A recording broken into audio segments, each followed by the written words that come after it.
Hello guys, welcome back to the channel. So now we are doing example 11.1. सबसे पहला example है a force of 5 Newton is acting on an object. The object is displaced through 2 meters in the direction of the force. अच्छा figure मैंने यहाँ add नहीं करा, book में देख लेना 11.2 figure. If the force acts on the object all through the displacement, then what is work done? So work done का अभी हम फॉर्मूला करके आए हैं, फोर्स इनटू डिस्प्लेसमेंट. यहाँ पे कितना फोर्स बताया गया है, 5 न्यूटन का फोर्स लगाया है एंड डिस्प्लेसमेंट कितना हुआ है 2 मीटर का, 5 2 जा 10. सो भैया 10 जूल्स का वर्क डन किया गया. बहुत ही सिंपल था. नेक्स्ट देख लेते हैं हम यहाँ पे 11.2 एग्जांपल है. A porter lifts a luggage of 15 kg from the ground and puts it on his head 1.5 meter above the ground.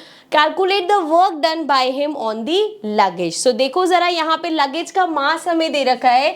Mass of luggage is 15 kg and कितने हाइट पे उसने रखा है 1.5 मीटर पे. सो लगेज का जो डिस्प्लेसमेंट हुआ है that is 1.5 metre. Now the question is कि भैया अगर हमें वर्क डन निकालना है सो हमें तो फोर्स इनटू डिस्प्लेसमेंट चाहिए. डिस्प्लेसमेंट तो है, फोर्स नहीं है, तो पहले फोर्स निकालना पड़ेगा. फोर्स का फॉर्मूला क्या होता है, मास इनटू एक्सेलरेशन. यहाँ पे एक्सेलरेशन का सीन ही नहीं, क्योंकि कौन एक्सेलरेट, लगेज को ग्रेविटी के अगेंस्ट उठा रहे हो, तो यहाँ पे एक्सेलरेशन की जगह क्या होगा, ग्रेविटी की बात होगी, क्योंकि फ्लोर से चीज उठाई गई है. सो मास इनटू ग्रेविटी 10 ले लेते हैं, ठीक है, 9 पॉइंट वो लेंगे, क्यों कैलकुलेशन बढ़ानी. मास हमें गिवन है 15 kg into 10, this will be 150 Newton.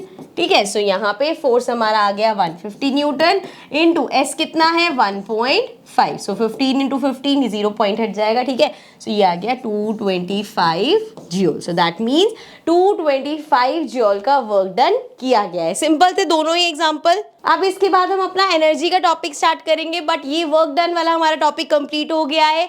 बाकी जब एक्सरसाइजेस के क्वेश्चन करेंगे तो इसमें और क्वेश्चन आएंगे. सिंपल सा टॉपिक था, कुछ भी ज्यादा नहीं था. अब मिलती हूँ मैं आपसे नेक्स्ट सेशन में. Till then take care and bye.